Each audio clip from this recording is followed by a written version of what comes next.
할렐루야. 하루하루 주님의 십자가를 묵상하며 예수님 앞에 나가는 여러분들 삶 되기를 간절히 소망합니다. 오늘은 고난주간의 수요일입니다. 그리고 오늘을 어떤 날로 얘기하냐면 침묵의 날이다, 그렇게 이야기합니다. 수요일에는 예수님께서 특별한 어떠한 일들을 행하지 않으셨고, 또 특별한 어떠한 말씀도 하지 않으셨습니다. 자, 우리가 읽은 말씀은 예수님께서 고난주간 화요일 낮에는 대제사장들과 서기관과 장로들과 여러 사람들과 변론하셨다. 어제 그 말씀을 나눴죠. 변론하셨고, 그리고 그날 밤에 있었던 일을 기록하고 있습니다.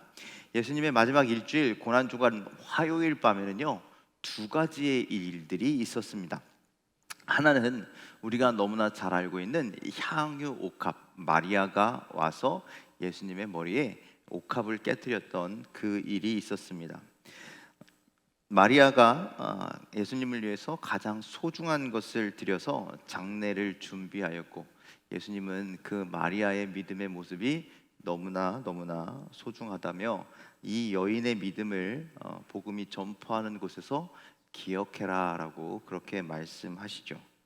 이렇게 아름다운 일이 벌어졌을 때 그날 밤에 다른 곳에선 은밀하고 추한 일이 진행되고 있었습니다. 오늘 우리가 읽은 말씀처럼 가룟 유다가 대제사장들을 찾아가 은 30에 예수님을 팔 계획을 세우고 돌아왔죠. 우리가 지난 주일날 은30의 가치에 대해서 함께 말씀을 잠시 나눴죠. 은30, 정말 하찮은 금액에 정말 마늘도 안 되는 가치의 것을 예수님의 목숨값으로 거래했다라는 것이죠. 예수님께서 가룟 유다가 이렇게 행동하신 것을 모르셨을까요? 다 아셨을까요? 다 알고 계셨겠죠. 그리고 아침이 되고 이 모든 일을 알고 계셨던 예수님, 가룟 유다에게 아무 말도 안 하셨습니다. 왜 아무 말도 하지 않으셨을까? 너 나를 팔기로 했느냐? 내가 그렇게 한찮은 목숨값이냐? 라고 얘기하실 법도 한데 아무 말도 안 하셨다라는 거죠. 가룟 유다를 다른 제자들이나 사람들로부터 보호하시기 위함이었을까요?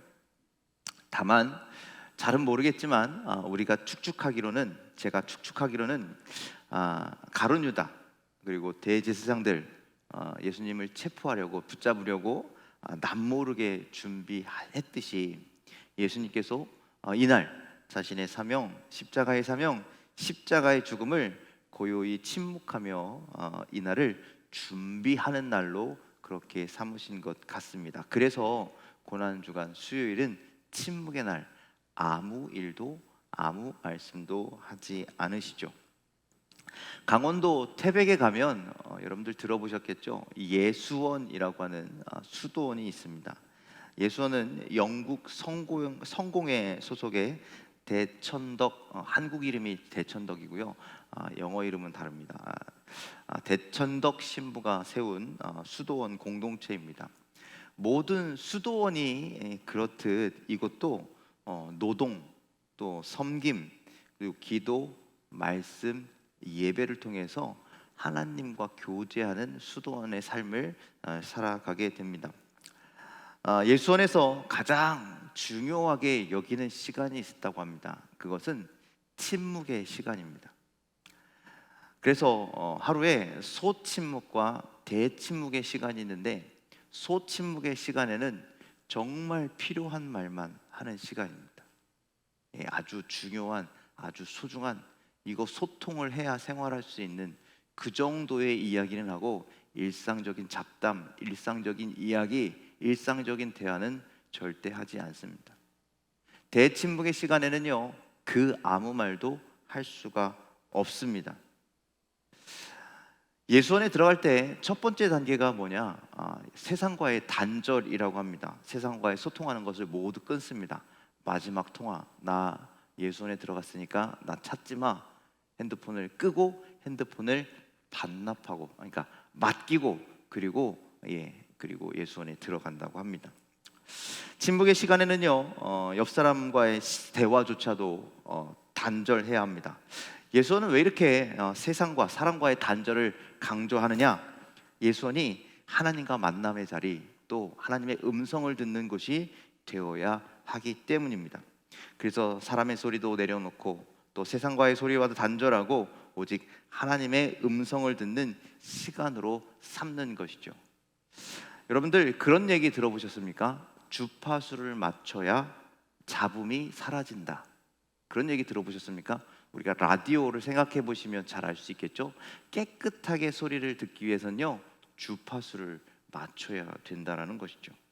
우리가 하나님께 주파수를 맞추기 위해서 세상의 다른 것들을 걷어내야 된다라는 것이죠. 또 여러분들 내 소리를 줄여야 하나님의 소리를 들을 수가 있는 것이죠. 여러분들 하루에 얼만큼 말을 하고 살고 계십니까? 얼마나 또 많은 소리를 듣고 계십니까? 그게 정말 필요한 만큼의 말을 하십니까? 아니면 필요 이상의 말을 하고 계십니까? 누구는 너무나 많은 말을 하고 살아갑니다. 심지어 남이 이야기하는 것도 끼어들어서 내 말로 가로채는 사람들도 있습니다. 우리는 그렇게 하루를 살면서 온갖 종류의 말을, 온갖 종류의 소리를 듣고 온갖 종류의 말을 하면서 살아갑니다. 워낙 많이 말을 하는 사람은 입이 아플 정도라라고 이야기합니다. 이렇게 세상이 시끄러운데, 이렇게 세상에 소음이 가득한데 우리도 거기에 우리의 소리의 소음을 더하며 살아가죠. 오늘 고난주간의 수요일은 오늘만큼은 예수님처럼 그렇게 살았으면 좋겠습니다. 우리의 입을 좀 쉬게 했으면 좋겠습니다. 그리고 나의 입에서 나오는 소리를 멈추고 다른 사람들의 입에서 나오는 소리도 좀 듣지 않고 오로지 하나님의 말씀, 하나님의 음성을 듣는 그런 오늘 하루, 하나님께만 집중하는 오늘 하루가 되기를 주님의 이름으로 간절히 부탁을 드립니다. 출애굽기 14장에 보면 이스라엘 백성들이 홍해바다를 건널 때 홍해바다 앞에서 뒤에서는 추격해오는 바로의 군대, 또 앞에는 홍해바다가 가로막고 있어서 죽게 되었다고 원망하고 불평하고 막 그랬습니다. 그때 모세는 그 백성들의 원망과 불평에 일일이 대응하는 것이 아니라, 맞서는 말을 하는 것이 아니라 하나님 앞에 기도합니다. 하나님의 음성을 듣습니다. 그리고 한참을 하나님께 매달리다가 백성들에게 이렇게 선포합니다. 여호와께서 너희를 위하여 싸우시리니 너희는 가만히 있을지어다. 떠들지 말고 소란 피우지 말고 불평과 원망의 소리를 내지 말고 오늘 하나님의 음성을 들으라. 하나님이 너희들에게 어떻게 일하시는지를 좀 가만히 보아라 라고 그렇게 선포하죠. 그랬을 때 하나님은 바다의 길을 만들어 주셨습니다. 그럼 만약 그때 모세가 백성들이 하는 말에 일일이 맞대응했다면, 일일이 똑같이 대답하고 똑같이 원망하고 똑같이 불평했다면 그가 어떻게 하나님의 일꾼으로 하나님의 의를 이루며 그의 사명을 감당할 수 있겠습니까? 여러분들 어제도 말씀드렸듯이 여러분들 대제사장들과 서기관과 바리새인들이 예수님을 넘어뜨리려고 공격했을 때 예수님이 똑같이 대응하셨다면, 똑같이 말하셨다면 어떻게 되었을까요? 십자가의 은혜가 우리에게 있을까요? 여러분들 우리를 어렵게 하는 소리, 세상에 들리는 소리, 이런 여러 가지의 일들에 대해서 우리가 취할 태도는 무엇이냐? 우리는 예수님의 일을 따라가는 것뿐입니다. 예수님처럼 행동하는 것뿐입니다. 때로는 침묵, 때로는 세상의 소리로부터 귀를 닫는 것, 그리고 오직 하나님께만 주파수를 맞추는 것, 하나님께만 집중하는 것. 야고보서 3장 2절과 3절은요 이렇게 말씀합니다. 우리 함께 말씀을 읽도록 하겠습니다. 시작. 우리가 다 실수가 많으니 만일 말에 실수가 없는 자라면 곧 온전한 사람이라 능히 온몸도 굴레 씌우리라. 우리가 말들의 입에 재갈 물리는 것은 우리에게 순종하게 하려고 그 온 몸을 제어하는 것이라. 아멘. 여러분 우리가 어떤 사람들이라고요? 우리도 다 실수가 많은 사람들이라. 뭐 그리 우리가 대단하다고 누구에게 이렇게 해라 저렇게 해라 훈계하고 때로는 상처 주고, 우리의 말이 그렇게 날카로운 칼이 될 수도 있다는 거죠. 그래서 우리에게 우리의 스스로 돌아오는 부메랑이 될 수도 있다라는 거죠. 그러니 그렇게 말을 많이 하는 것보다 우리의 입에 재갈을 물리는 것이 더 낫다라고 말씀합니다. 여러분들 어떠십니까? 어떻게 말을 하고 계십니까? 어떤 말들을 쏟아내고 계십니까?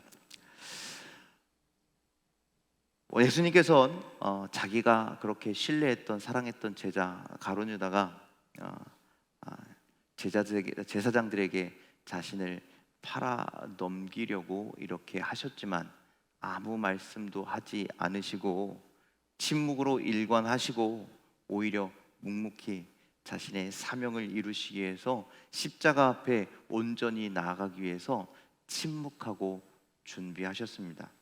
오늘 우리가 살아가면서 예수님처럼 살아가기를 간절히 소망합니다. 우리의 말을 절제하고 정말 필요한 말만 하고 말은 하되 사람을 살리는 말, 믿음과 용기를 주는 말, 위로와 사랑의 말들, 오늘 그런 말들로 오늘 하루를 살아갈 수 있는 여러분들 되기를 주님의 이름으로 간절히 축원을 드립니다. 또 때로는 침묵하고 세상의 소리가 아닌 하나님의 음성에 귀 기울이고 그 하나님의 음성에 집중할 수 있는, 그래서 오늘도 흔들리지 않게 우리의 사명으로 우리의 삶으로 믿음의 삶으로 한 걸음 한 걸음 나아가는 저와 여러분들의 삶이 다 되시기를 주님의 이름으로 간절히 축원을 드립니다. 기도하겠습니다.